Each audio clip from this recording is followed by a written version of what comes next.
Hello, Chicago. How are we doing, man?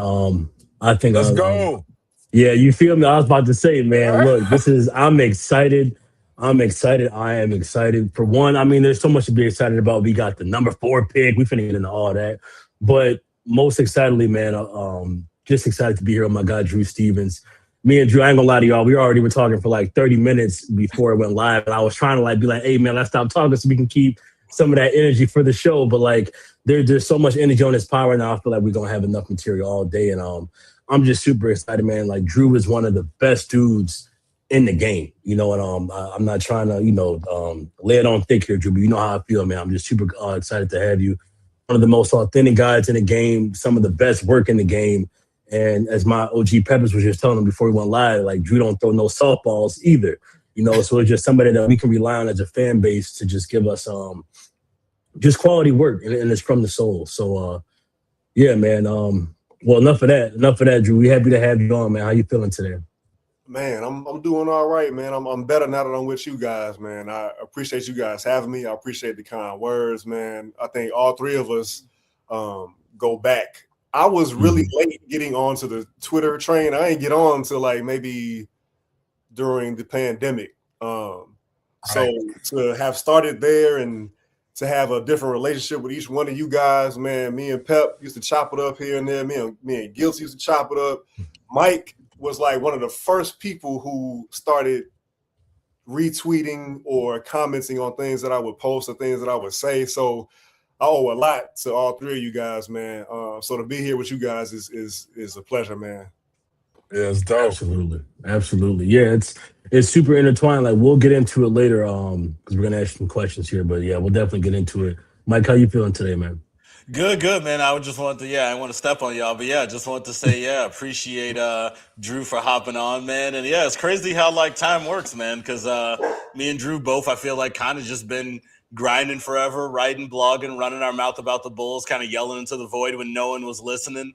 Then you fast forward, and I think last time I saw Drew, we were both sitting up in the press box covering the Bulls game. And honestly, I don't remember what game it was, but I know it was part of when Leonard Miller was starting to become a real thing. So this is Louise. She also loves Leonard Miller, so that's why she wanted to say hi.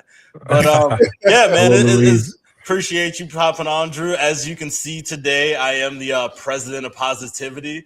The Bulls have the number 4 pick, and people are trying to harsh my vibe, trying to kill my vibe. They're like, "Oh, what if it's Acuff? What if it's Wagler? What if they trade down?" And I'm not hearing it right now. The Bulls are going to get Cam Boozer or Caleb Wilson, and I'm pretty happy because of it, man. It's going to be a very fun team to watch. So I'm all good right now. Thanks again for hopping on, man. Absolutely.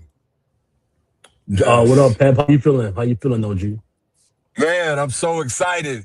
It's funny because I remember when Drew was getting on Twitter, and it was the pandemic because it was the time when AK got hired. And that's when we started talking. And I remember writing an article that I sent to Drew, and we were super excited to see where AK and Billy and the guys were going to take the team. And there is obviously some renewed excitement that's happening right now. But it does feel something I felt about that. I don't want to say it felt fugazi because it didn't, but it definitely it was obviously very short lived. But this feels sustainable, is what I would say. There feels like there's something sustainable, and I feel like that's really good for the entire community. I'm so excited because also. Any one of these 4 guys, in particular, Boozer and Wilson, was what we seem to be. It feels like that this summer could be a franchise-changing summer, similar to maybe like '04, the '04 or I think it was the '04 summer when we got Dang and Gordon. Whenever that draft was, that was like oh, okay, we're finally back. And so like this feels like a really truly transformative summer for the team, and clearly everybody's excited. And so it's hard to not get excited about this about these 2 players that we really think are going to land at 4. Facts. Absolutely. Well, yeah, Drew. So, just speaking about, Peppers, how he said, like just talking about the humble beginnings. If you don't mind, man, can you just like kind of tell us about that? Like tell us about your beginnings. Tell us like kind of like what got you into the team and how'd you start covering the team? I know you worked with on tap. Like, just kind of give us the whole journey, man. Wow, man, I'm gonna try to make a long story. No need.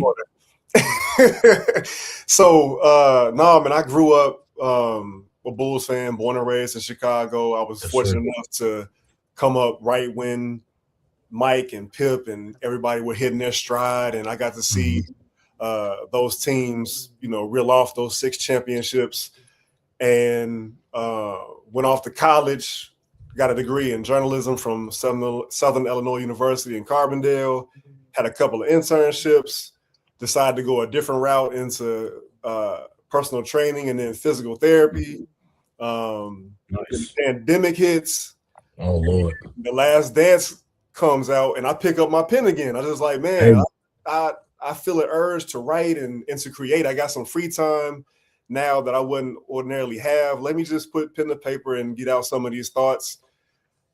Little did I know that my homie from college, Kyle Means, had his own outlet called We Are Regal Radio or War Media. He saw what I had written because I think I oh posted yeah, on yeah. Facebook. He was like, "Man, you should, flesh this out a little bit and let's post this to our site, our outlet." So I did that. I started doing kind of like weekly written pieces called the Chicago Sports Exchange, where I would best to break down kind of what's happening, the bigger stories or things to look out for kind of each team whenever their seasons. Did that for a little while. Was able to get on with On Tap Sportsnet shortly after that. Shout out. Kind of covering the Bulls a little bit. Those guys were great. And then got on with the bigs, man, with Eugene McIntosh and Terrence Tomlin, and Nice. actually got to set foot in the building at the United Center. And I've been doing that now for the last three and a half years, something like that. Yeah. It's been a journey. I'm very fortunate to be in a position that I'm in. I'm grateful for it.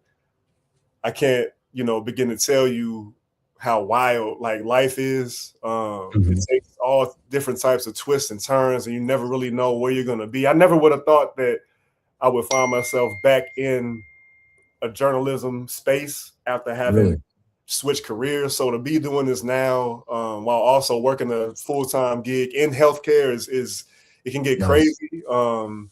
But I'm very fortunate, man. It never gets old walking into the United Center. I wish we had seen some better basketball being played the last few seasons, but it's nothing like walking in there, walking down the stairs and walking past the guys who are warming up, Right. being able to talk to Billy after the games and chop up in the locker room. It's been amazing, man. Absolutely. Absolutely. I was about to say, so like, what's that like? Like we talked about it a little bit before the show. Like, man, dude, like what's it like? Because I know Mike up here. Mike is for Roundtable. Like Mike, he been around the block too. Like you guys, he told me how you guys always run into each other at the UC. I haven't, gotten a chance to be in those rooms yet. So like, what's it like doing that? Being around the players. What's it like being around a bunch of your peers? Like I'll never forget like the first time I heard you during the Michael Reinsdorf presser, and just asking those hard hitting questions. I'm like, hey, that's Drew. The Leonardo DiCaprio meme where he on the couch and he pointing to the screen. That's what it felt like, man. I was like, hey, that's Drew, man. And then like this last one too with Bryson, like we'll touch on Bryson, but just hearing my guy Gavin, shout out to Gavin, but like hearing Gavin come out, I'm like, hey, that's Gav, and then I hear you come right after. So like, it's just super cool to hear. But like, what's it like to actually be the one, doing that, man? So like, while I said that, it never gets old going into United Center and doing this job, it's not as surreal as it once was, in the sense of, when I go in there, I have a job to do. Right. I'm representing myself. I'm representing the bigs. I'm representing a portion of the fan base who, that's real. Maintains the same interest that I have or has the same questions. I feed off the fans too. What you guys are saying on Twitter, that's important. It lets you kind of inside the minds of the fan base. I'm representing Terrence Tomlin and Eugene McIntosh and Herb Howard and the bigs and the whole crew. Like, I'm in there to try to maintain the level that has already been established on the beat. Yes, There's sir. a great it's a great beat, man. Guys and girls have been doing it for a long time now. So I take that, with a great deal of responsibility to uphold that. Yes, sir. It's funny, we talked. Joe said that I don't throw any softballs, man. I agonize over those questions, man. Especially at the press conferences, because it's very formal. There's a mic being passed around. There's a little bit of a pecking order that goes into which outlets are going to get the mic first, which questions are going to be asked first. And myself, I try to take into consideration, okay, when may I get this mic? Which one of these 3 questions in my mind do I think I'll be able to ask when I get this mic? But at the same time, I'm trying to listen and figure out, man, do I need to avert, or do I need to not ask these questions I have in the back of my head and rather follow up with something that was already said? So it's a lot to juggle in the moment. And that's the job. I don't want to make it seem like, more than what it is, but I'm just trying to let you inside of kind of where my mind is. Absolutely. And I gotta shout out my guys, man. These questions that I ask, sometimes they evolve. And I start off with the things that you guys hear when it was first started. So I gotta shout out the crew, man. They help sharpen the blade when it needs to be sharpened. Nice. I think our whole premise is just speaking truth to power, especially when Arturis was the one leading. Yes. He was on his ass. Y'all was on his ass. Yeah, I mean, the whole beat was, and it got to a point where, you just kind of have to hold up the mirror to him. Yes, sir. What that era was, and hope that he hears it and responds in a way that makes you feel like he's understanding what it is and the circumstances and repercussions that may come with, a not so good state of Bulls basketball recently. Right. I think, they're headed in a better direction now. At least they're saying all the right things. Yes. The press conference most recently, the intro with Bryson Graham and Michael Reinsdorf being right there by his side. They're saying all the right things. We can't judge them on anything else but their words to this point. So the vibes are high, and now they got to show and prove. They have to show and prove. Right. It's interesting because it's really, like this is sort of like the third version of the Bulls since the dynasty, and Krause. I mean, obviously he sort of wound down. I think Krause did a good job at the end with. I don't think I honestly Krause never he honestly was always making good selections even in the end. I mean, the Curry, Chandler, Ron Artest, Jamal Crawford. I think he was the one that selected Jay Williams, and he lucked out with Jay Williams. But then you had the Paxson Gar Forman era, the Gar Pax era, and then you had AK. Really, so this is really the third version since Krause. And obviously we're at the onset, right? We haven't even we're still calling balls and strikes. We haven't even gotten it out yet. But how do you feel? It's interesting too, because if you look at it, you grew up in the era of the Bulls dynasty, so you actually got to see it. And there's a number of fans that are grown that did not watch the Jordan Pippen era. They were not. They were either children or they weren't even alive. And then you see you had the baby Bulls, right? And then you had the D Rose Bulls, which transitioned into the Butler Bulls, and then you had the Levine era. How does it feel at the onset here now at the beginning? What is there anything that feels different? Is there anything that feels sort of nostalgic? Is any insights into what you're seeing as you sort of have met Graham? That makes you feel like that maybe there is something that's different? Good question. Yeah, I think things definitely feel different right in this moment of time that we're in right now, because you had Michael come out and apologize to the fan base for what he deemed himself a failure of the last 6 years. So that in and of itself feels different. I don't know that Jerry ever came out and apologize to either the Bulls or the Sox fan bases. So to hear that just off the front, is something within itself.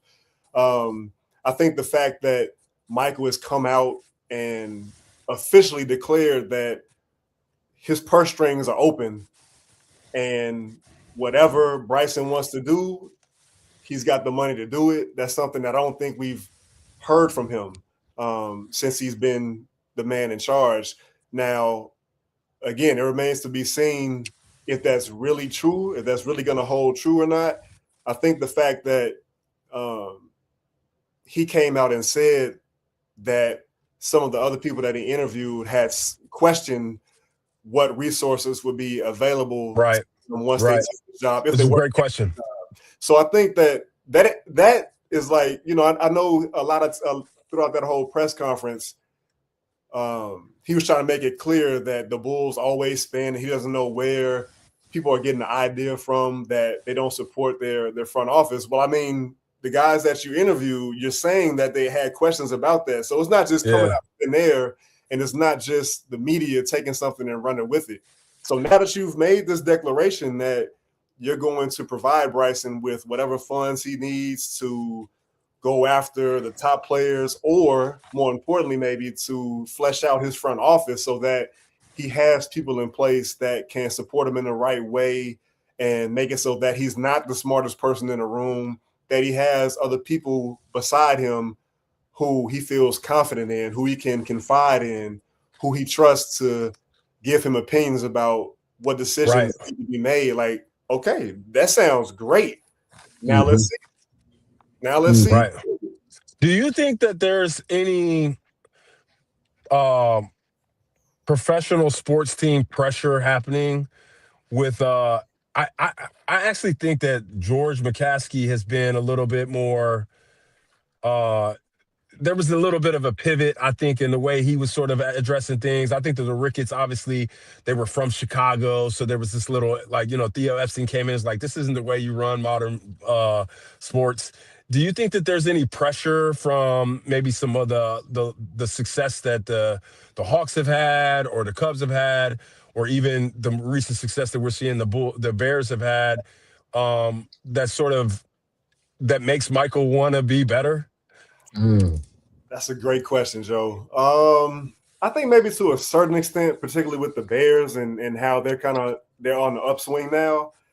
I myself, this is just me, just kind of in my own head. I still am not sure if Arturas and Mark would have been relieved of their duties had that situation with Jaden Ivey not transpired. So I don't want to give Michael too much credit. I wonder if that embarrassment that followed that whole situation was not the catalyst that, you know, led to him. The cherry on top? Yeah, the cherry on top. Because the Bulls have been nationally, they've been the butt of jokes more so than anything else. And the fact that happened, yeah, like you said, I think that might have just been the cherry on top. Now, I don't know that to be true. Again, this is just my own thoughts. But I do wonder if that situation had not happened, if we'd be sitting here going into a 7th season with Acme at the helm. Yeah. This is a little bit debatable, Drew, but I would say when AK and Mark Eversley took over the job, Karnisovas and Eversley, they had whatever you want to call it to work with. I would say a decent amount. AK, although I didn't like it, like, I think we can go back and check the tape, but I'm pretty sure I was consistent in hating the Vucevic trade when it went down. But I did appreciate the fact that he had a little bit of new GM syndrome, but he wanted to show his vision, and he was aggressive in executing what he wanted to do, right? So I do appreciate that to some extent. With Bryson Graham, I want to ask you, obviously everyone loves a guy before he's done anything. He's saying all the right things. You know, there's no reason not to like Bryson Graham now. And although I won't give him a pass on everything, it is a little weird to have any negative thoughts because, again, guy hasn't done anything yet. But I did want to ask you, if the Bulls had the 9th overall pick, we would kind of really see what Bryson Graham's working with, you know, how he cooks as an executive, so to speak. When you got the 9th and 15th overall pick, even in a great draft, you got to get creative. The Bulls jump up to 4th overall, and I share this sentiment. A lot of people have been saying it. His job's kind of already done for the most part. It's a professional $1 million, billion-dollar organization. They still got to do their homework. They still got to do their scouting. But for the most part, we're 95% sure we know one of the two guys they're probably going to pick it for. So with that being said, are you a little worried that we won't be able to actually evaluate Bryson Graham to start based off the fact that the Bulls sort of jumped up into this range and sort of got so lucky that they got a top 5 pick? Or do you think there's enough to work with here where you still think in year one you can sort of evaluate Graham? Because I feel like it's a little tough, if he takes Wilson, he takes Boozer, and they're a superstar right out the gate, and it's like, man, this Graham guy did a great job. And I won't knock him because obviously he made the right pick, but it's like, did he do a great job? So do you think it's still going to be easy to evaluate him, seeing as the Bulls got so lucky right off the bat? Yeah, I think it will be, because he still has to decide what he wants to do with that 15th pick, whether he's going to keep it or trade it, what he's going to do at 38, what he'll do at 56. More importantly, maybe what he's going to do with to put it in Michael Reinsdorf's terms, the boatload of money that they have to spend. That's really going to show kind of where his head is at, and if he's going to stay true to his word about layering things right and getting this rebuild off to the proper start and not trying to skip steps or jump right back to being in the middle. I don't fault him. Nobody will fault him. Not that you're saying this, for being in a position that he's in. This is what Bulls fans wanted. It's not as great as if he had the 3rd pick or the 2nd pick or the 1st pick, but it sure as hell beats him having a 9th pick in a draft that for the longest amount of time has been labeled a 4-player draft. You know what I'm saying? It's deep, but the 4 players that have been named ad nauseum have pretty much been the 4 players that have been talked about since the beginning of the college basketball season. And I would tend to agree. I think obviously, especially you mentioned they have I think maybe the most salary cap space in the league. So he's going to have a lot of decisions to make and a lot to work with to show us what he's got. Even all of that being said, I know it's probably not going to happen, but I would love if we saw Darius Acuff go 2nd or 3rd. Because, again, I would just really love to see Graham have to make a tough decision. What if Boozer and Wilson was on the board? Then what would he do? But I kind of think, again, we're going to see only one of those 4 guys left, and he'll have the decision mostly made. But I'm very interested to see him sort of flex his muscle, even with him sort of having almost sort of his homework already done. So that's interesting. You're the first person to bring that up. Wow. So you would prefer for him to have to know right off the bat what type of evaluator he is? Yeah, I mean, I think it's kind of like if the Bulls got the 3rd pick, honestly, I'd be more interested, because the Grizzlies' decision is what I'm most interested of right now of anything in this draft. Based off of everything I know about their front office, I would assume they're going to go Boozer. But again, maybe I'm just saying this because the Bulls are 4, but I do think Boozer versus Wilson, not to jump ahead here, is the most interesting discussion kind of in the draft sort of to start, because Peterson to Bansta, just my personal opinion, I think they're both in a tier together where it doesn't matter how you go 1-2, but that 3-4, I really do think, and if you talk to people, bring it up on Twitter, they're very polarizing. Some people think, without a 3-point jumper, there's no way Wilson's high motor and athleticism is going to last forever. And some people think Boozer, even though he was a great college player, he's just not going to get it done against NBA athletes. So if it is a case where one of those guys is the bust and the other one is the superstar, it just becomes a fascinating decision at 3. And, I like you said, I'm not going to fault Bryson Graham for it, but I am a little upset that I think, again, it's just going to already be done where it's like, okay, Boozer versus Acuff, Wilson versus Acuff. I know what he's going to do there. So it'll be interesting to see what the Grizzlies, do. But yeah, I'd like to see Bryson Graham flex his muscle a little bit. But that's why I'm glad you brought up the 15th pick, because honestly, I think that's where the real fun is going to be for Bulls fans, just because there's so many options there. Yeah, and you guys think we should go with the 15th?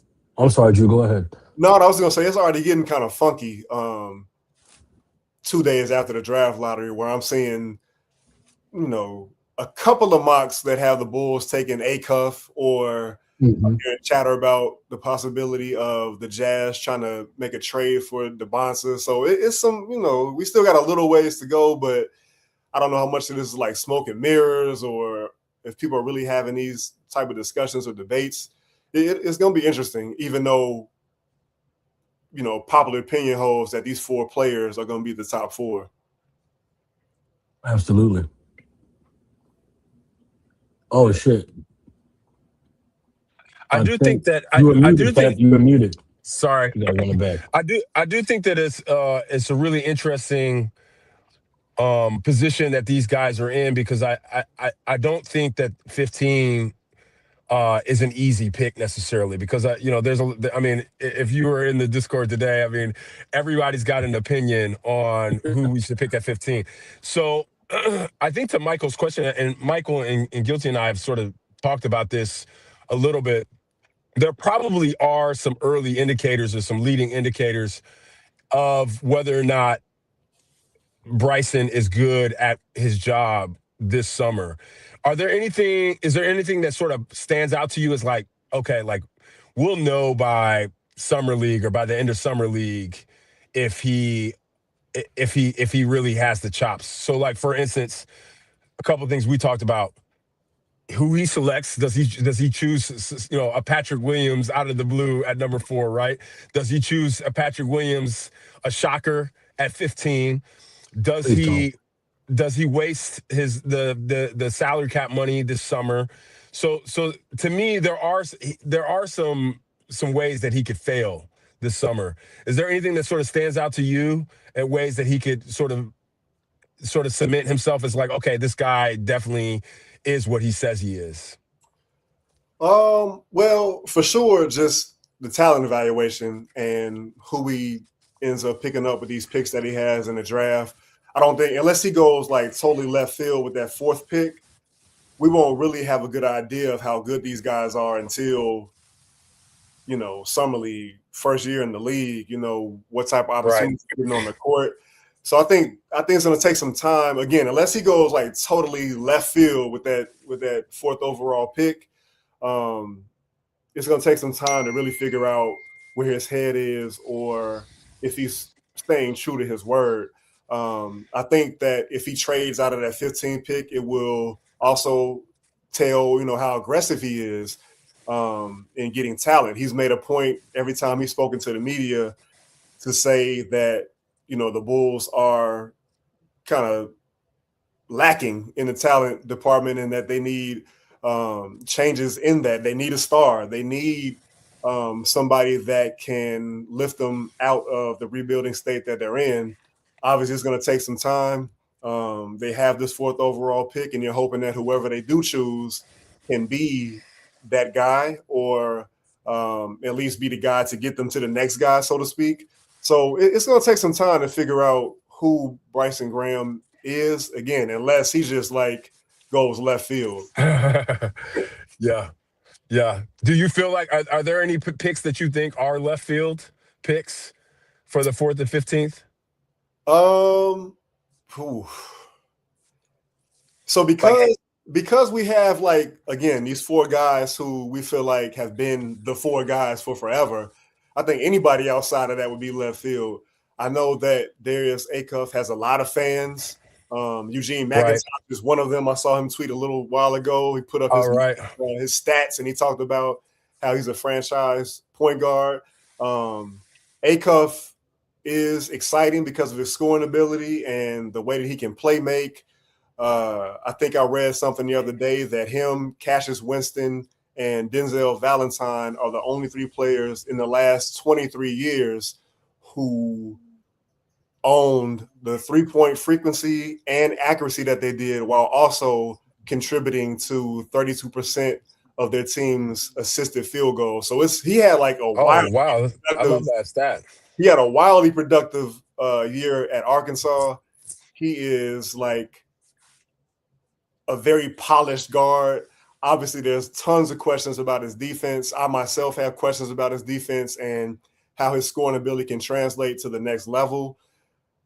I don't know if I can make that move if I was him. If I was going to, if he was going to take him at 4. But I think there could be some star power there for sure. Wagler, I saw somebody bring him up. That would be an out of the left field type of pick. I heard him compared to Cameron Boozer in the sense of, is he the Cameron Boozer of the guard class, that he's not this, outstanding athlete who's just jumping over, running past, or by guys. Like, he relies a lot on his dribble and change the pace. That's a good question. I haven't heard that yet. Cameron Boozer of the draft class, because like Cameron Boozer, I think I'm trying to mature, man. I'm trying to become a better person. Right now, I'm still of the mode of like, give me Caleb Wilson now. Like, I need players like that. Like, slap. When Bryson Graham says slap, I almost ran through my damn wall. So, like, I'm still in the age of where I need a guy like Caleb Wilson. I want that tenacity, like me and Pep always talk about. Just a demon, Yes. you know? But, like, the Yes. thing is, I have to like stop letting that make me sour upon Cameron Boozer when I talk about him. So I think Cameron Boozer is going to be a really good player, a great player. But I just want guys that don't. I want guys with the opposite of his temperament so much that it makes me look past him. But like I think he's a talented guy. I think he's going to have a long career. But it's kind of the same as Keaton Wagler, where it's like, yeah, I think you're going to have a great career. I think you're going to be a good player, but you don't wow me. You know, like I'm still of the mold where like, give me the fucking, excuse me, give me the home run pit, man. Like the do or die moves. You know, like I would rather go A cuff than Wagler because if A Mm. cup pops off, you got you a dog on your hands. Whereas, like, with Wagler, it's like the safe boyfriend, like, let's get married. Right. Let's get married. Wagler's a guy you marry, ladies. Like, he's who you Nice settle guy. down with and get safe. Yeah. Turk You want Hiram. A cup. Yeah, you trying to go on vacation. You gonna run in the A cup. You feel me? I want them vacation side pieces on this team right now. I need some exciting basketball being played here. It's a new era. So like a guy like Cameron Boozer, that's the best comparison I've heard. Drew is he's the guard. I'm sorry, you said Keaton Wagler's the guard version of Boozer. That's so good because I think he's gonna be a good player, man. But like, no, man, we got number 4. Fuck taking Keaton Wagler. I'm sorry. Give me something polarizing. I want Caleb Wilson. I'd rather have a guy like A Cuff. I'm sorry. That was great. I'm sorry. Yeah, no. This I want to make it clear. That's not my description. I read that somewhere and it stuck out to me. I'm trying to ease my way into kind of taking notes on these draft prospects because I'm not a draft expert. So I rely on the men and women whose eyes or who are paid to kind of be the experts. Mhm. Mike Walden, of course, he's a Yes, he's a he's sir. a draft guy, so he's one of the people He's I a lean dog. on. Mhm. But yeah, I feel like you know Bryson is not going to worry about fit.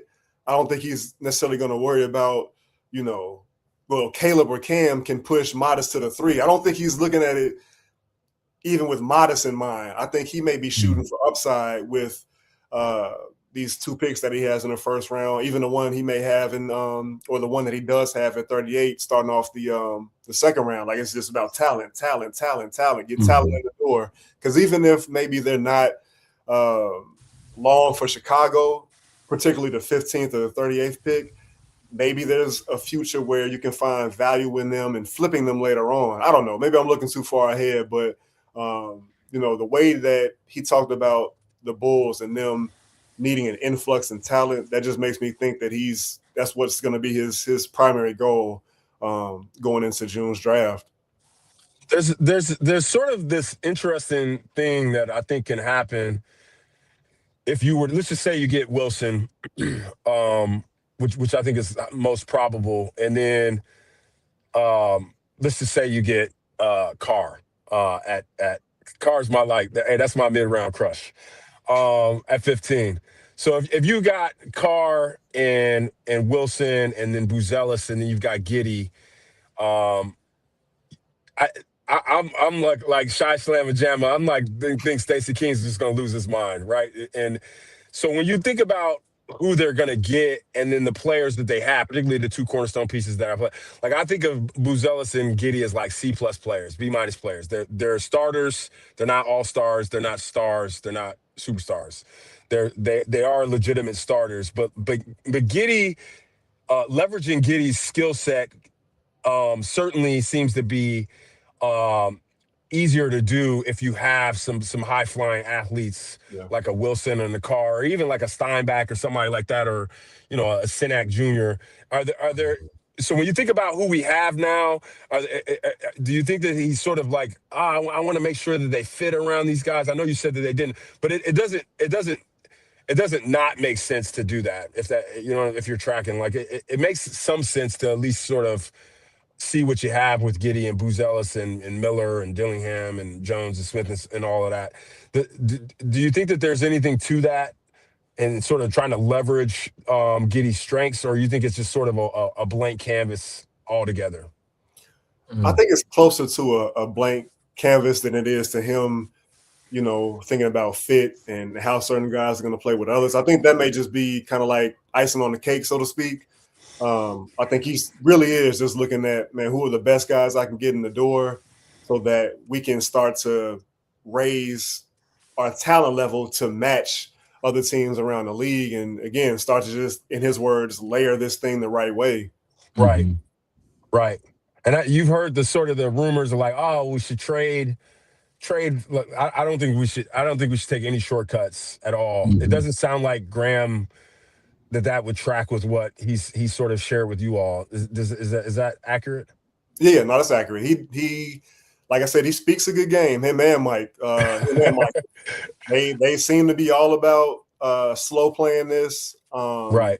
And not just trying to make a move that's going to just drive them right back into the middle. Although with the lottery reform and possible lottery reform and how, the 4th through 10th teams, the worst teams, 4th worst through the 10th worst teams in the league could have the best chances at lotto balls moving forward. I wonder how that affects the plan or if it will at all, but we have to see what comes of that. But no, they seem to be committed to taking their time with this rebuild. The fact that they're even calling it a rebuild, I think. Right. It's a huge deal. Yeah, it's so no gaslighting. It's so different, man. They're not in the transition phase. They're not yada, yada, yada. They are rebuilding. Right.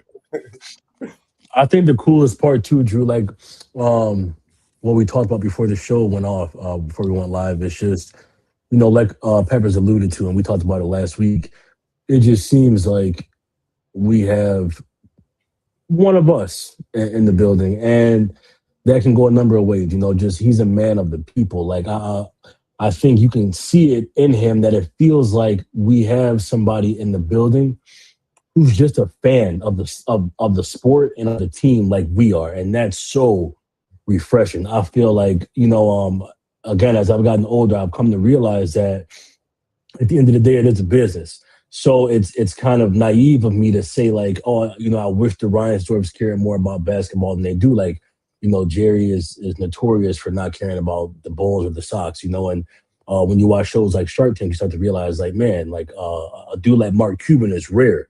Someone that comes in and owns a team or has stocks in a team that actually wants to see them do good because they're a fan of the sport. And I've been waiting so long for us to have someone in the building and people in the building that run the team and work for the team that actually care about the damn sport. They're not just in it for the profits.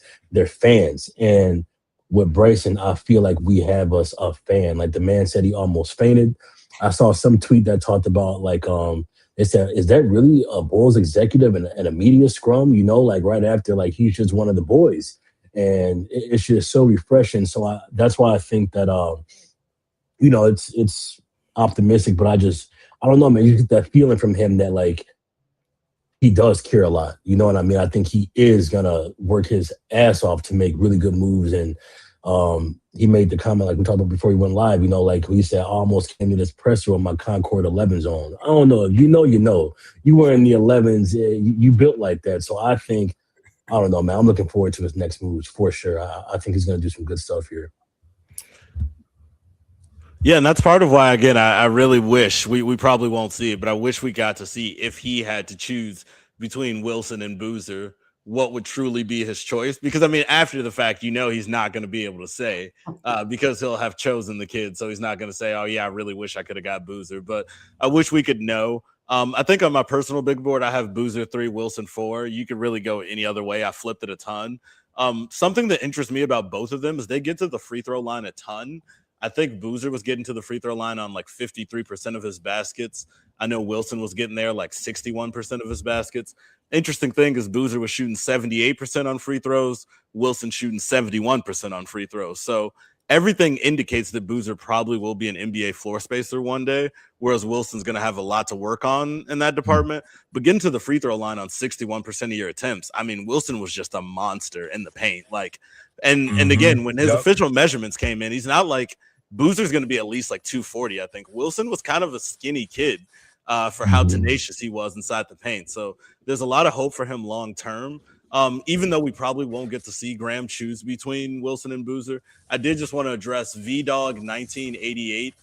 He had asked for Drew Homer, I think. yeah, he had asked for some realistic head coaching options.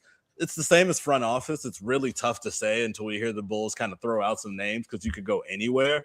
But just a few names I just want to touch on that really quick. Sean Sweeney, the Spurs top assistant. I've heard a lot of great things about. Tony Dobbins is the Celtics assistant that I personally think should get a look as a head coach. And I think those guys, along with Chris Quinn from Miami, who's a young guy, I think anyone who's a young assistant and who's flexible are going to be some guys that, that Bryson Graham will consider. And I think that's going to be the biggest thing that showcases what type of executive he is on top of the picks.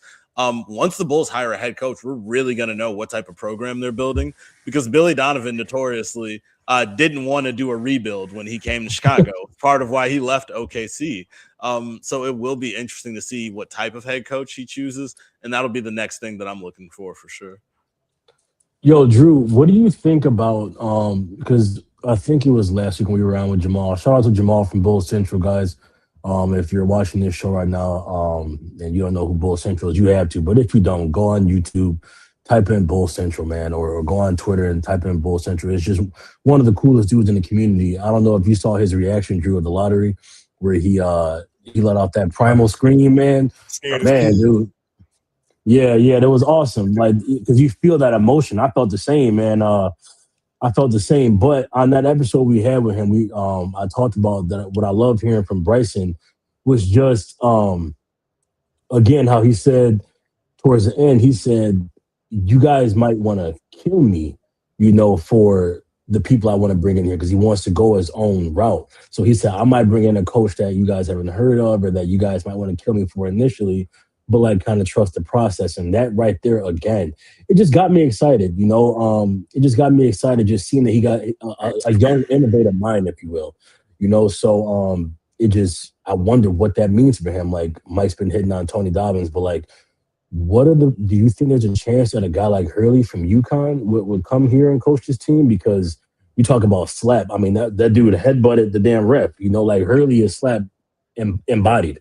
I feel like you get a coach like that for a young rebuilding team to come set the tone, come set that culture. UConn, they take pride on both sides of the court.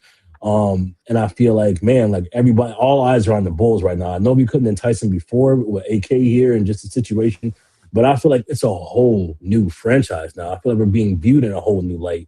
This job is damn near prestigious. Like, who's going to be the guy to come here with Bryson Graham and turn this thing around? Do you think a guy like Hurley could be an option here? Wow, I've not heard that thrown out there before, man. I don't think so. I'm not sure. Dan, he's having a phenomenal time with Connecticut, obviously. But I would be curious to see how his coaching style would play in the NBA, because things are different in the NBA, man. Like, right. I don't know if he can get away with some of his style of coaching, his motivational techniques. I don't know if they will play the same way in the NBA. And then also, I would wonder what his appetite for a rebuild would be. So that's a name I hadn't heard brought up before. But to your point, I mean, Bryson has done a great job of leaving every door open, whether it be who he's going to bring into the front office, or who he finds to replace Billy Donovan, or what he's going to do with the cap space that he has. Like, he is saying that he's going to leave his options open, and maybe hinting toward going a different route, or coming out of left field with a coaching hire or some sort of front office maneuver. So everything is up in the air right now. I don't think anybody has any real inclination of the direction that he might go. One name that I've thought about, that I've also seen thrown out there, was James Borrego, 48-year-old.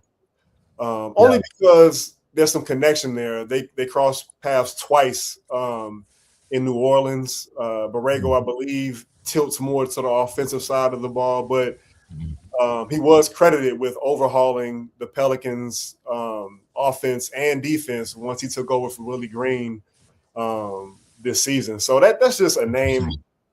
Yeah. Curious to see if he gets a little bit of play just because of the history there. Exactly. Yeah.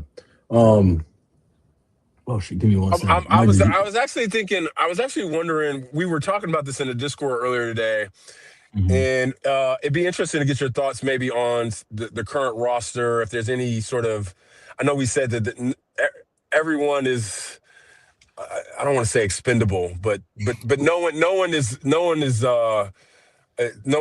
has job certainty, I should say. But it is interesting to sort of think about the current roster. And one of the questions that we were sort of throwing around in Discord was just, what if they accidentally sort of build a 45-win team? You got $55 million in cap space. And then you could potentially get 2 starters. My guess is you could get 2 starters with these 2 picks, unless you take a project at 15. What are your thoughts on sort of like there's a little bit of accelerant that was thrown on the rebuild with the 4th pick. Any thoughts on sort of like how that might change their thinking if they sort of start to compete right away? And are any thoughts on maybe the current roster and guys that might pop under this new regime? I'm very interested to sort of see how what's the next step for Giddey and Buzelis, whether or not that they get traded or not. And then if you were to get 2 starters, I mean, you could conceivably be relatively competitive within 2 off seasons. Yeah, so I don't see them being able to make moves that are going to put them in a situation where they're winning 40-plus games, maybe even 30, 35-plus games, really. Bryson said on Sunday that just because they got this 4th pick doesn't mean that that they're going to change course, or even that the Bulls are back. Like, there's still a lot that has to be done. That kind of tells me that, I don't want to say he doesn't believe in his roster, but he's just open to flipping things around and making this roster his own. I don't know that who they get at 15 is going to be a starter, at least not day 1 starter, but he should be a rotational piece. And there's still so much left to be determined when it comes to the coach that they bring in and the style of play that the coach is going to want to run. I think that Billy Donovan did what he had to do in his mind to make the team as competitive as possible and to win as many games as it could by playing a style of basketball that fit with Giddey. Because I posed this question on Twitter, I think when the Bulls first traded for Giddey. I don't think that Giddey is somebody that you can build with. I think that you have to build around him because of his style of play and his weaknesses. But I don't think that he is the caliber of player that should be built around, if that makes sense. Right. It does. There has to be things that change.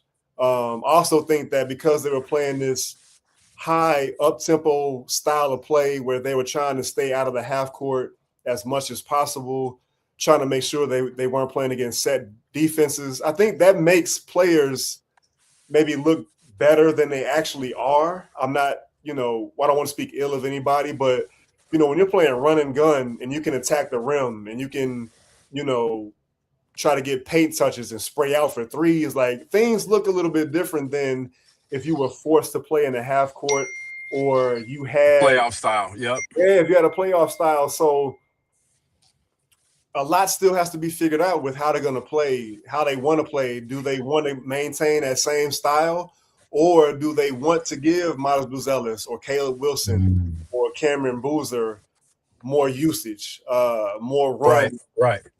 in the half court? I think that, there could be advantages to maybe using Trey Jones or Jalen Smith or maybe even Isaac Okoro to grease the wheels of a deal that could maybe bring you some draft capital. I wouldn't necessarily be sold on those three guys who probably have the most trade value right now. Right. Yeah, just figuring out how you want to shape this roster, who you want to keep, who you want to use to get to the next step in this rebuild. Man, it's just a whole lot that still needs to be settled. Your guy V Dog said if there was any like win now moves, kind of like the Pelicans or Hawks type moves that could quicken up the process. So while you were here, Drew, I did want to ask you. You mentioned kind of Giddey being a guy that maybe you build around because you have to, not necessarily because you want to. I may save this in the chamber and write about it later on, but I cooked up a trade so nasty.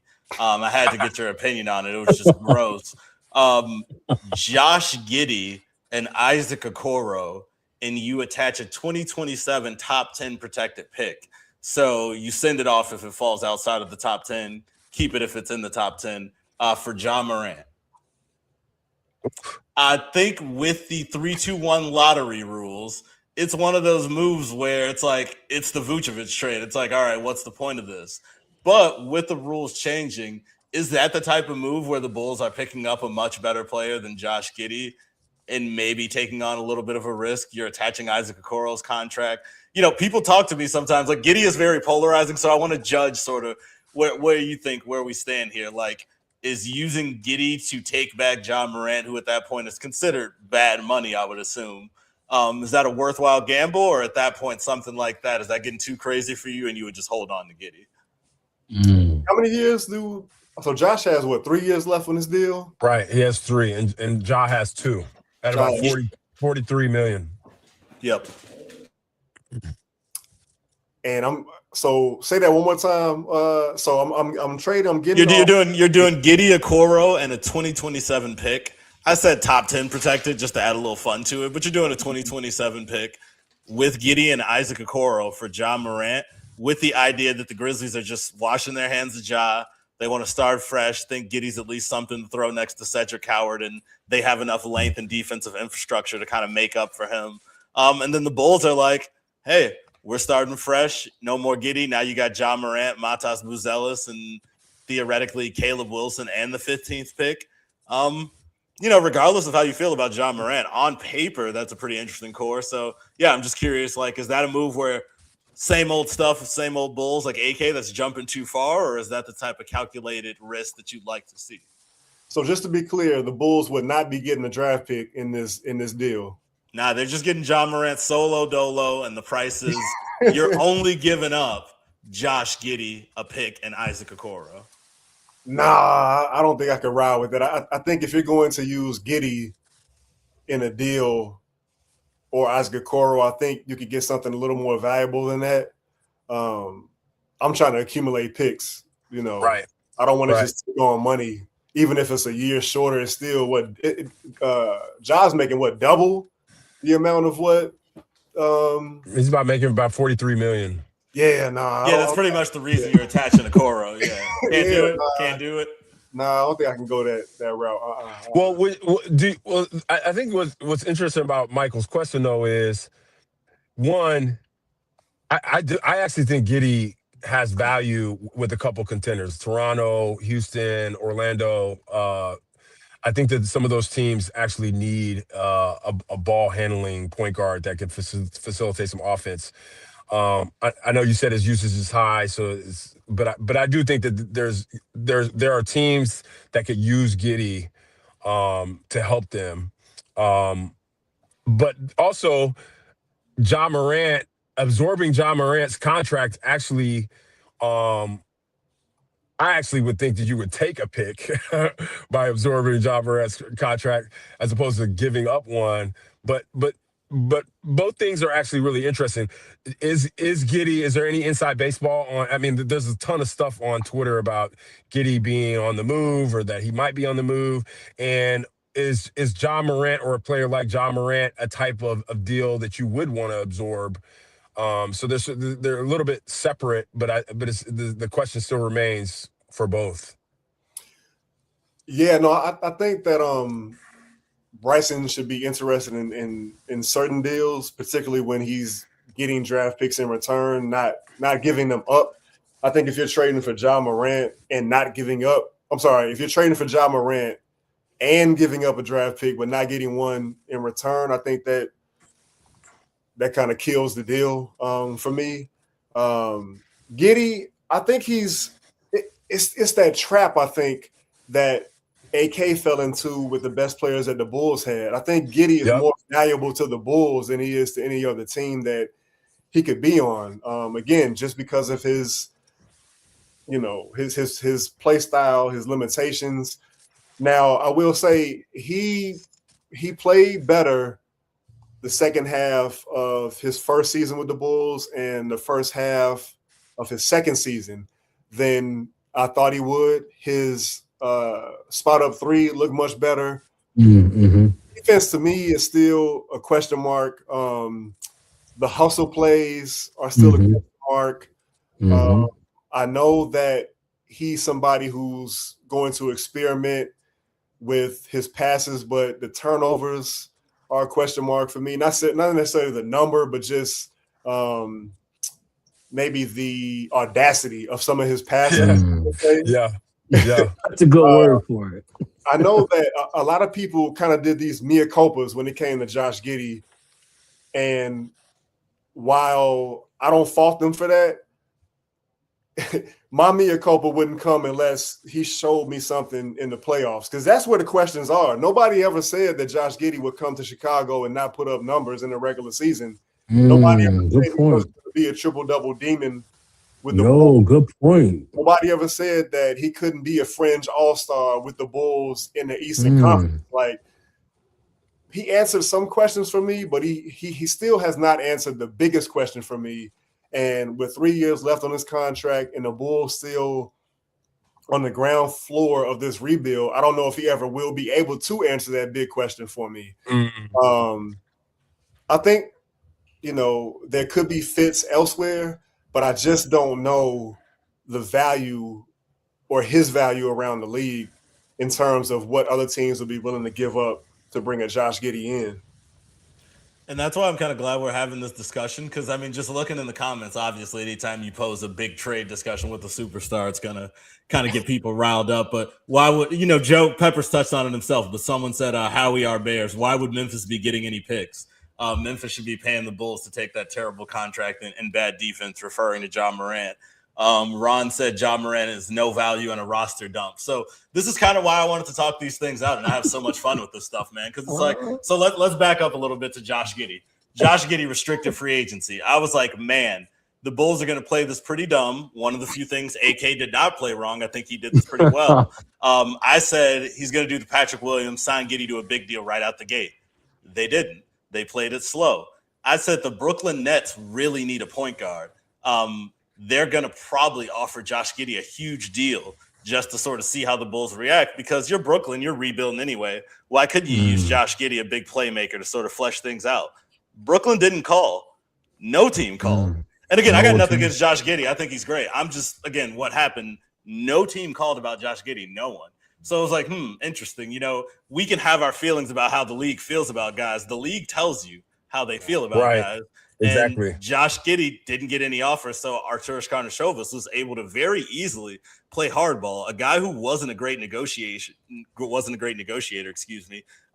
was able to back Giddey into a corner and get him and his representation to take the deal that the Bulls thought was best for them, because, again, there weren't a lot of teams, at least publicly, offering a lot for Giddey. So when it comes to his trade value, maybe that Ja Morant deal would be no picks at all. Maybe it's Giddey and Okoro for Ja Morant straight up, because I'm swapping my problem for your problem type situation. But I think it's interesting when I get a visceral reaction when having Giddey go out in any sort of trade for a superstar. Like this from Taliban. Might be a little bit much, but yeah, it's just interesting because, again, I think Giddey's great. But when you think about how hard the Bulls negotiated with him, how there weren't a lot of teams calling about him, it's just his trade value to me is, I think, the most interesting thing about the Bulls rebuild. And I don't wish for anybody to get traded. I would prefer to just see him become the best version of himself and flourish next to Matas. But if Bryson Graham was to trade Josh Giddey, I think that would be the thing I would be most fascinated, because, again, I was thinking maybe his contract is still a little high for what he does, so teams want you to attach stuff. Some people are looking at me like I'm insane, and they're like, you should be getting multiple things back from Giddey. Some people are like, you are lucky to be getting Giddey off at all. So it's just his value is very polarizing. And it's why I think in the end, the Bulls will end up just kind of sticking with their core and playing it out. But yeah, I am interested to see sort of on that note, Drew, are there any players sort of you consider core outside of Giddey and Matas, or is it sort of just those two guys?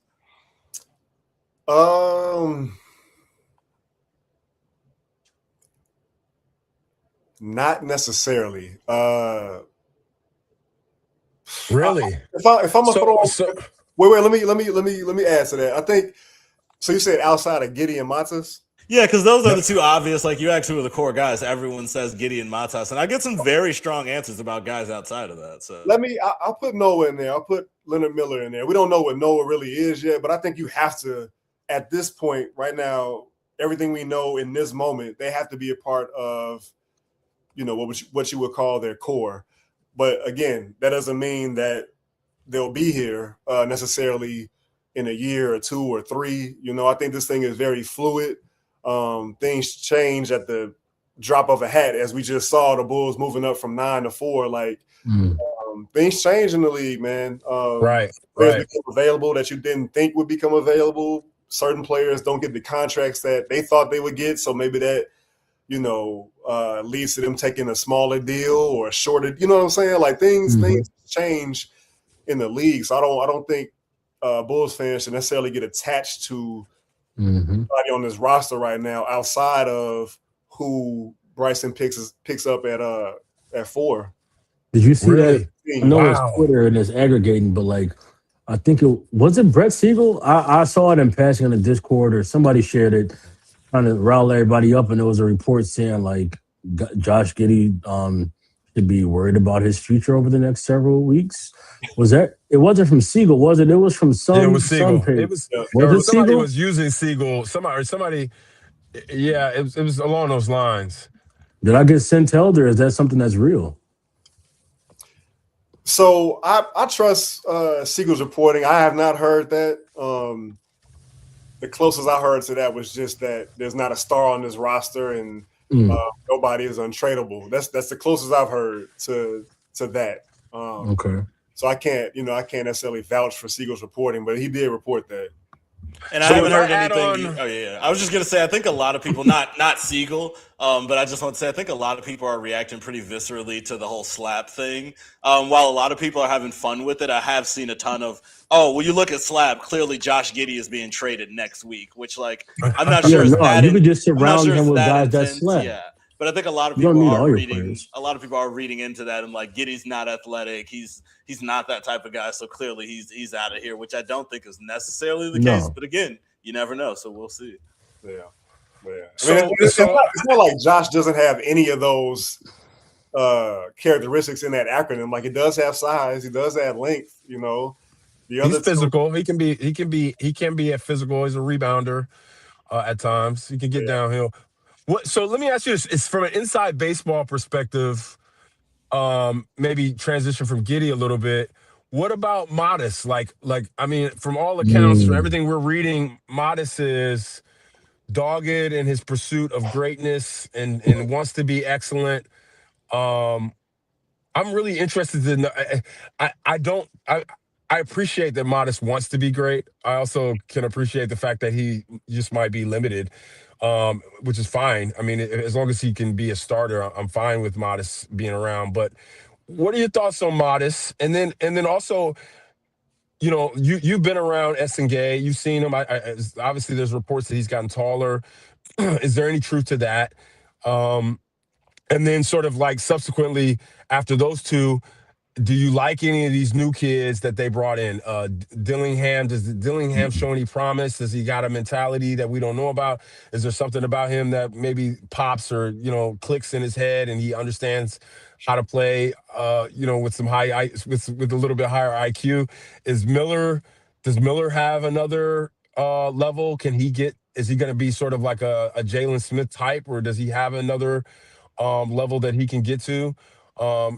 Are any of these guys have potential or just something that you've seen as you've been around them that would indicate that they have another level to get to? Great question. Yes, particularly. Well, not particularly, but let me try to start with Leonard Miller. Leonard Miller is like locked in. I've talked to him a couple times before games. Okay. There's no. Some guys will cut you a smile or, just be a little loose with you. Leonard Miller is very, very Dalen straight. That's good Terry-ish. to hear. I thought he was the opposite. Dalen Terry was very silly. Right. Will Smith. You can tell. He was a cool locker room guy, but Yeah, fuck all that, man. yeah, Leonard Miller is very like business professional. Takes things Damn, that's good to very hear. seriously. That's really good to hear. Everybody else doesn't, but I think he definitely has room to grow. We saw it throughout the season, and I think the Bulls' play style again helped facilitate some of that growth that we saw toward the end of the season. You like to see his jump shot improve. Right. I talked to one of their player development guys, and one of the things they want to do at that time was try to work on his shot, the mechanics of it. They didn't want to do it in season because there was only so much time, so many games left. Yeah, he gets a little tilty. He turns a little bit his shot. Yeah.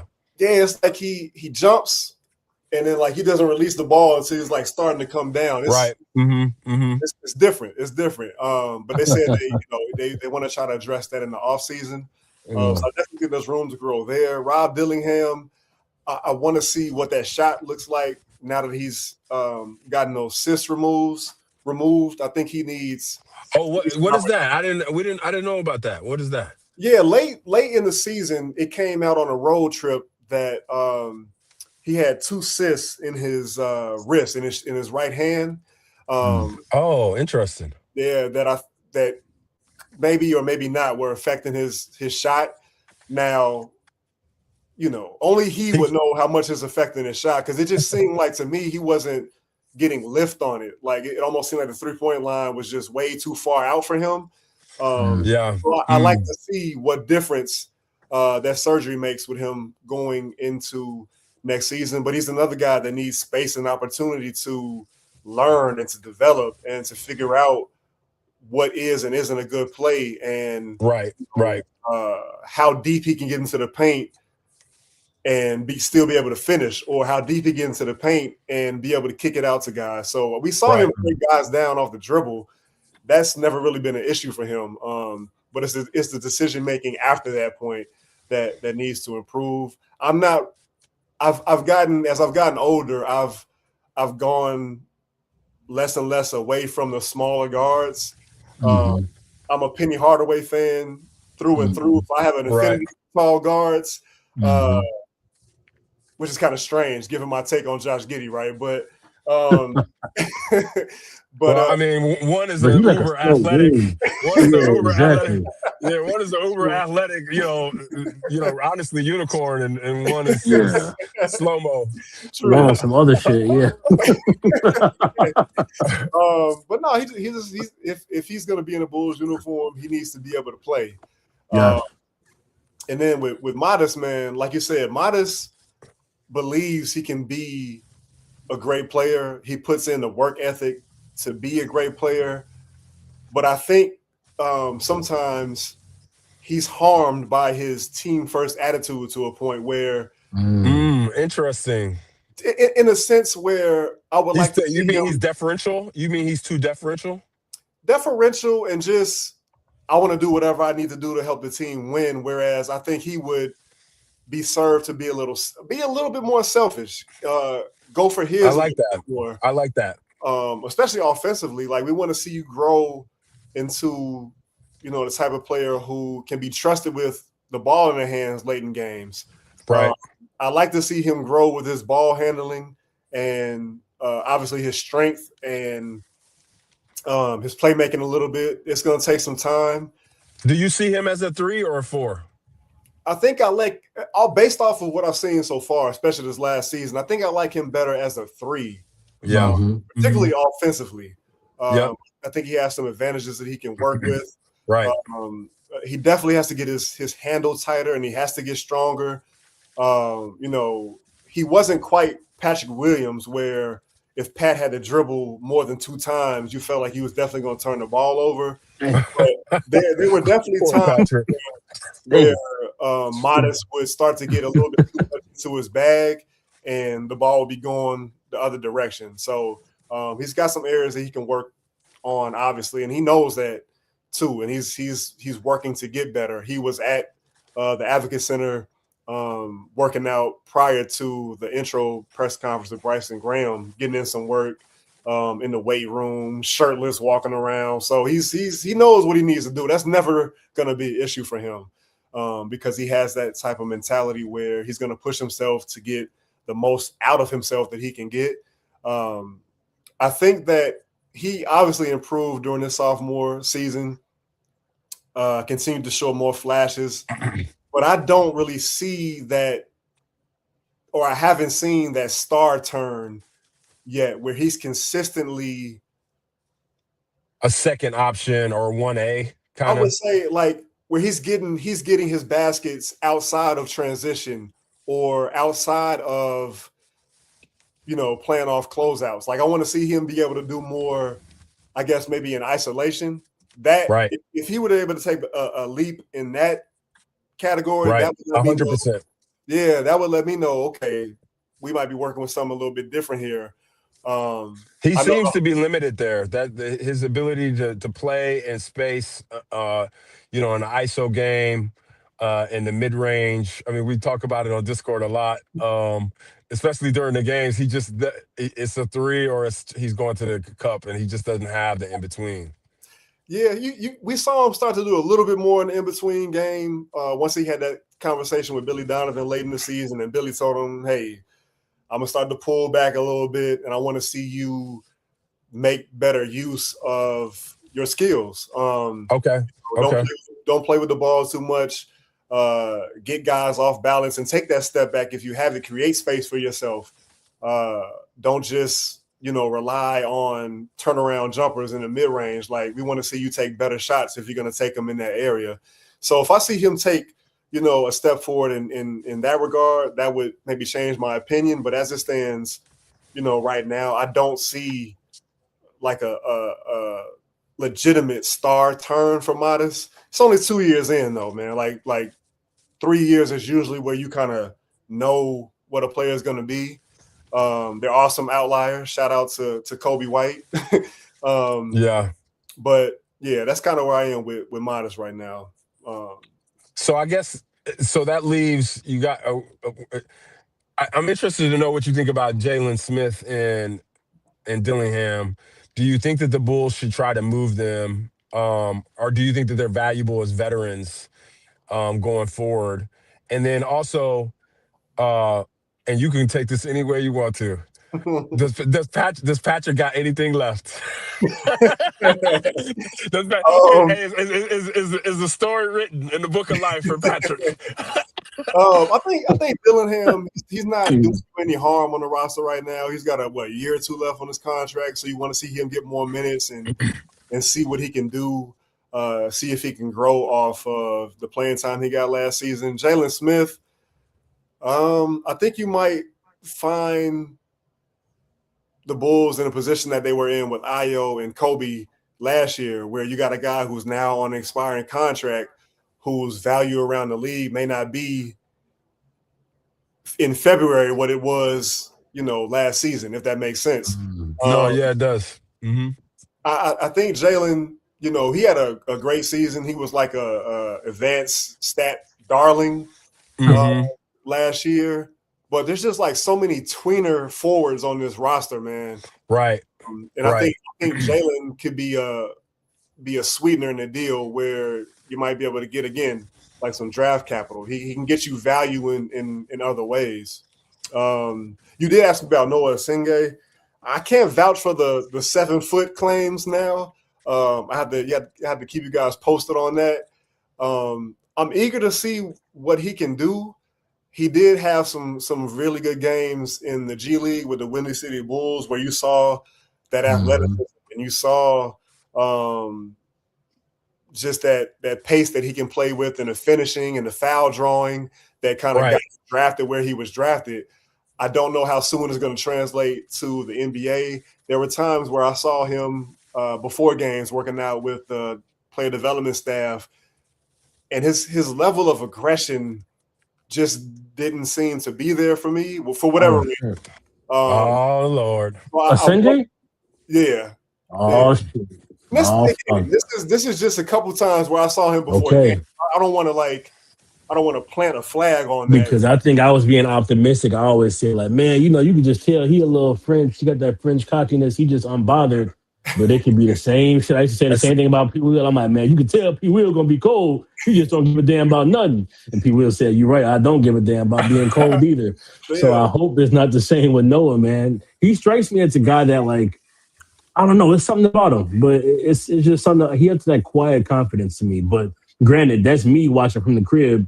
You're actually there, so I'll go off what you're saying a lot more. I'm biased because I'm such a big fan of Asenge. Obviously, anyone who follows my writing know that I was very pleased with the Bulls picking him. But I will say, obviously, he's an extremely young guy. Anyone who followed him closely should kind of know about the story about him leaving his German league team during their version of the finals, the championship, to sort of come to America and work out for the Bulls. So there's a lot of questions about how bad does this guy want it before he even came to America. So it's very interesting to hear that. I do think he's a guy where, unlike Patrick Williams, I think Asenge has it in him. I just think it's kind of like an off and on switch, and sometimes he has it, sometimes he doesn't. That's going to be for the new head coach to figure out. I can't vouch for the 7-foot claims, but I will speak to seeing Asenge in person. If you have a chance to go to a Bulls game and he's on the bench, just look at him. That kid is all arms and legs, and there is no one on the Bulls roster that kind of makes him look small. So it will be 6-7 years down the line. He might not even be on the Bulls anymore. But I do think there's a world where he's playing some small ball center once he kind of fills out his frame, becomes more physical. Because when you look at him, if the jumper doesn't come along, he's going to be a hustle guy. Maybe somebody like Jackson Hayes, who's just an athlete kind of throwing around their body, using their large frame. But I think Asenge is going to be someone who can contribute even if the skills don't catch up. But like Drew said, I just don't know how long that's going to take. To put a bow in it, I am very excited at the prospect of Caleb Wilson joining the Bulls, just because I think when you're talking about guys who are physical, who will maybe speed up Asenge's development, I can't think of a better forward for him to have to guard and go against in practice than Caleb Wilson, really. I like that. I think that's a good observation. Yes, that's one of the things, piggybacking off of Mike's point about how Noah can turn it on and turn it off similarly to Patrick Williams. That's one of the things that does excite me about Caleb Wilson is you don't have to worry about him having to flip a switch. Like that dude is just on. And I think, maturing is realizing how important a guy's motor is. And to somebody's point earlier, I think somebody commented 100%. Somebody commented about Caleb Wilson, what happens when his motor leaves. I think he was born with that. I don't think you ever saw Joakim Noah's motor leave, even as he got older and made his rounds to Memphis and New York. Like guys just kind of born with that. I don't think they built like that. Yeah, so that's one of the things. Funny you say Joakim. I was just watching that the first D Rose's playoff debut last night. So I was showing my girl because she didn't watch the games back then. I'm like, man, this was D Rose, and like you see young Noah, when they took the Celtics by storm, and then dog, just the whole game. Anytime D Rose, man, I remember telling my homies like that's what motivated me to get in the gym because if you were real sicko, you was watching that team back then. Joakim took Rose like his little brother. So I remember when Joakim went and got swole as hell that summer because he said he wanted to defend D Rose. So like when I'm watching that game last night, every time Rose scored, you heard Joe in the background like, "Oh, like come on, Derek, yeah, come on, fool." I miss that so much, Drew. I miss that energy. I miss that motor. Got some of that. Yeah, exactly. Because when I watched that game, when they played, when he played Boozer, and we all know how Wilson circles dates on his calendar. He doesn't forget anything. But when he was ready to eat Boozer alive that game. Sorry, Mike. I'm sorry. Look, Mike up there. I'm sorry, Mike. Close your ears. But yeah, man.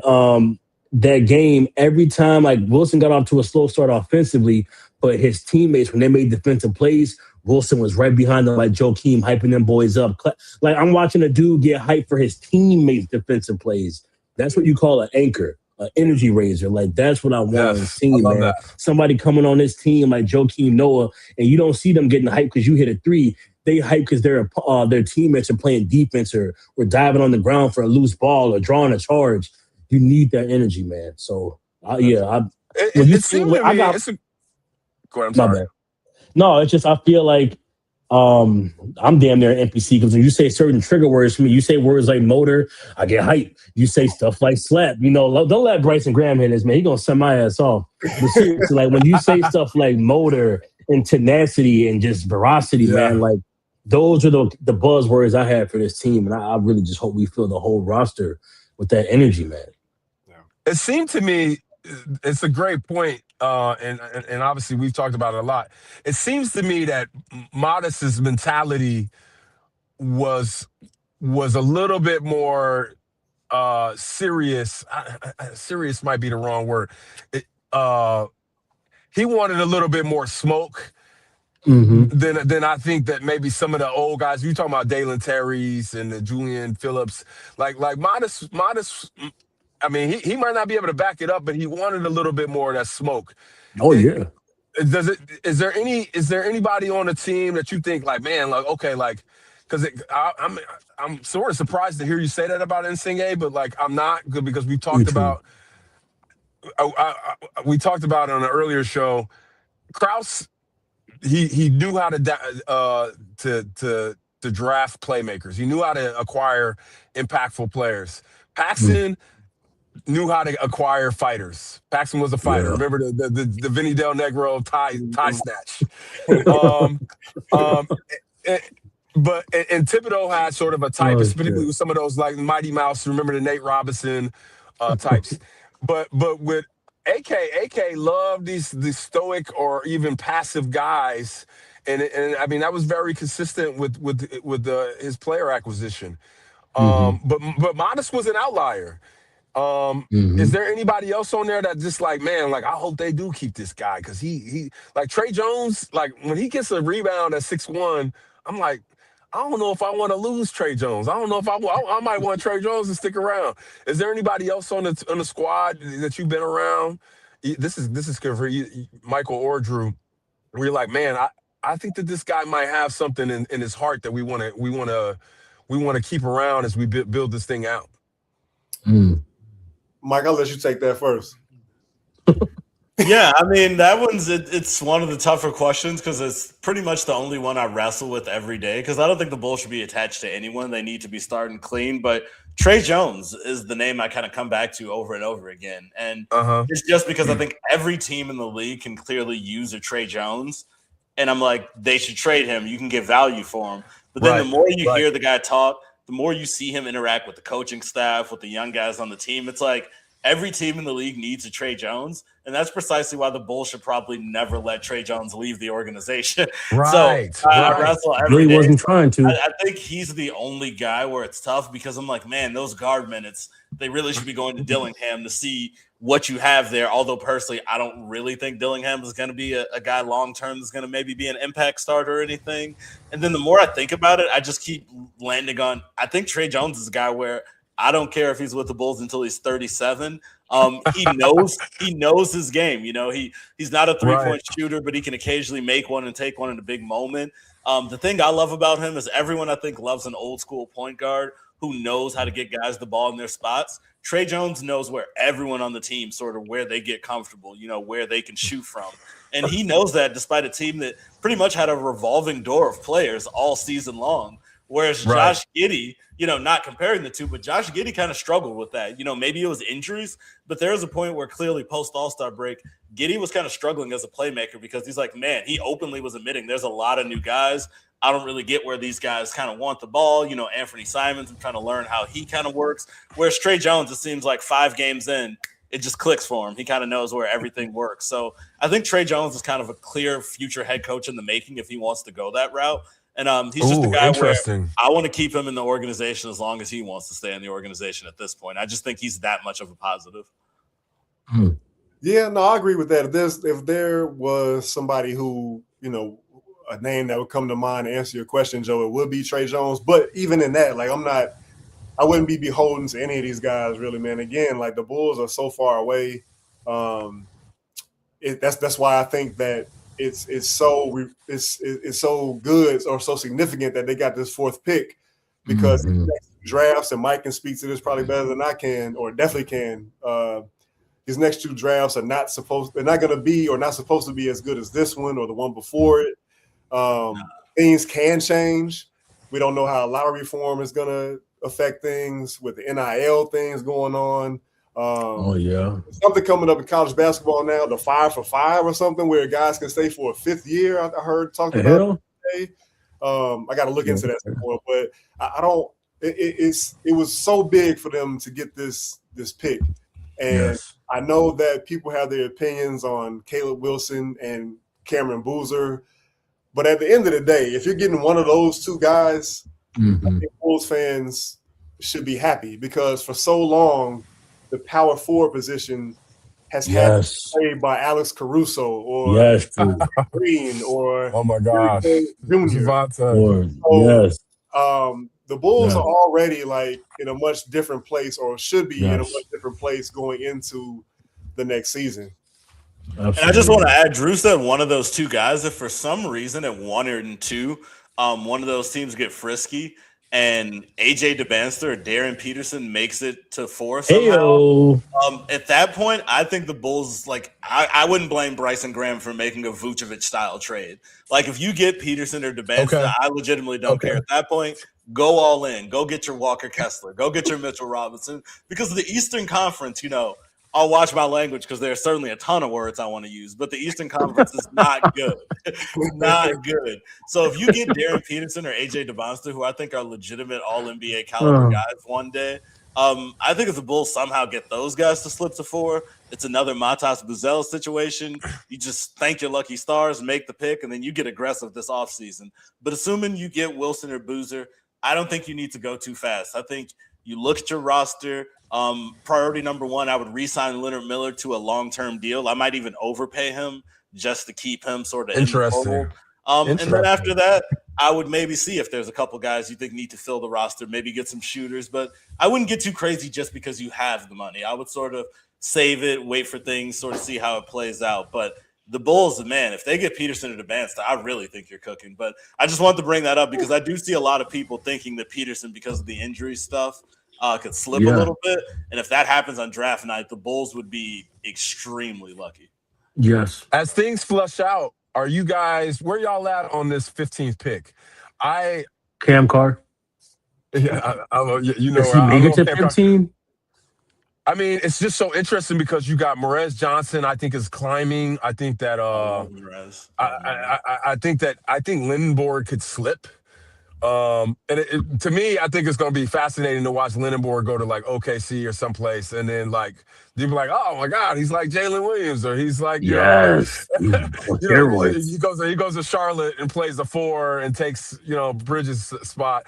But 15, you could get a center, you could get another 4. I'm not a big fan of getting a small center, especially with Wemby and Chet out west. Is there anybody that you really love, Drew, or even Michael? I know we sort of, as things get closer and we're starting to see combine results, is there anybody you all are falling in love with at that 15th pick?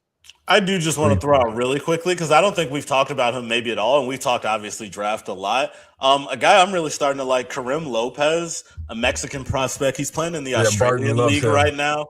Yeah. I think he's sort of an underrated prospect for a lot of people just because, again, anybody who's not playing college basketball kind of flies under the radar. But I think he kind of reminds me of Matas Buzelis a lot in the sense of when Matas was coming out of G League Ignite, we didn't know if he was going to be able to shore up the holes just because a lot of people didn't trust the development system. They didn't know a lot about sort of who he was playing against. And I think if you're not following the Australian League, you're kind of just like, I don't want to take some random player I don't know. But if you've seen Lopez at the Combine, kid has a really good mid-range and just overall shooting stroke for a kid who's about 6'9", 7 foot wingspan. I think Matas Buzelis' body type, the Bulls will be smart to just keep stacking those guys because as the NBA goes forward, can't go wrong having too many 6'10" guys who could sort of shoot, pass, dribble. So I'm definitely interested in Karim Lopez from the NBL. Lopez kind of gives me guys like Lopez and Yaks, they kind of give me the same vibes like a Jaime Yaquez Jr., where they just come in and they're Yes, just guilty. immediately just utility guys, but like utility Yes. on steroids. So juice guys, we could say like they just come in immediately because I know like so many people sour on these older prospects, but they're still young when they get to the league. They're just older than 19 and they come in ready to play. And I think those guys are really undervalued. Like everyone's just so obsessed with the youth. Get those guys who just come in and they're ready to contribute right away too. So I think Yax is definitely one of those Yaquez kind of guys, and your guy Kareem definitely is a Yaquez kind of guy as well. Yeah, I think one of you guys already talked about Carr out of Baylor. I love Carr. That's the OG Peppers dude. Me too, man. Yeah, he can shoot the hell out of the ball. Yes, he's a pretty good 7-foot wingspan. Long, yes, very crazy long. Athletic demon. I think defensive demon. Yeah, I think he's been compared to Trey Murphy III. Oh wow. Oh, okay. Yeah, but I don't know. I don't know if he'll be there at 15, but that would be somebody I would. Yeah, man. The Bulls looking at Dalen Swain out of Texas. Oh yeah. His jumper scares me, but I think he was like among the better isolation players in college basketball last season. He reminds me of Gerald Wallace. Man, Gerald Wallace was an athletic man. Yeah. I can see why you would say that. I think he's got a little bit more finesse or skill than Wallace. Yeah. The older Wallace, that's what I'm thinking of, because you got to think exactly right. For me, Gerald Wallace was, I think, on the Bobcats. He was an unk by the time I was watching him. Right, like young Uncle Wallace was he's a little bit more skilled. I see some Joe Johnson and Swain. I can see some Joe Johnson and Swain. I mean, he's got some wiggle. He understands spacing and tempo and pace. I mean, like he really. I thought he was impactful in the tournament. Yeah. What about any of these big guys? You like Cynic Jr. or Cynic Jr. tested very well. Johnson, Steinbeck. I'm a big Steinbeck fan. I'm not hearing a lot about him. Yeah, that's Mike theme music. Look at him. Oh God. Cynic, his athleticism is crazy, but I've read that he falls in love with the mid-range jumper, and that scares me a little bit. I saw that in his tape. He doesn't get to the rim enough. You guys can maybe speak to that better than I can. Steinbach seems like a very solid player, not necessarily a rim protector, but somebody that's going to eat up the glass, can step out and make a three, set crazy screens, be like a Steven Adams type of player.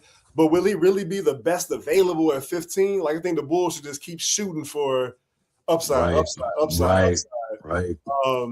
Somebody else you name, Morez, Chicago native, if I'm not mistaken, right? Well, he played at Illinois.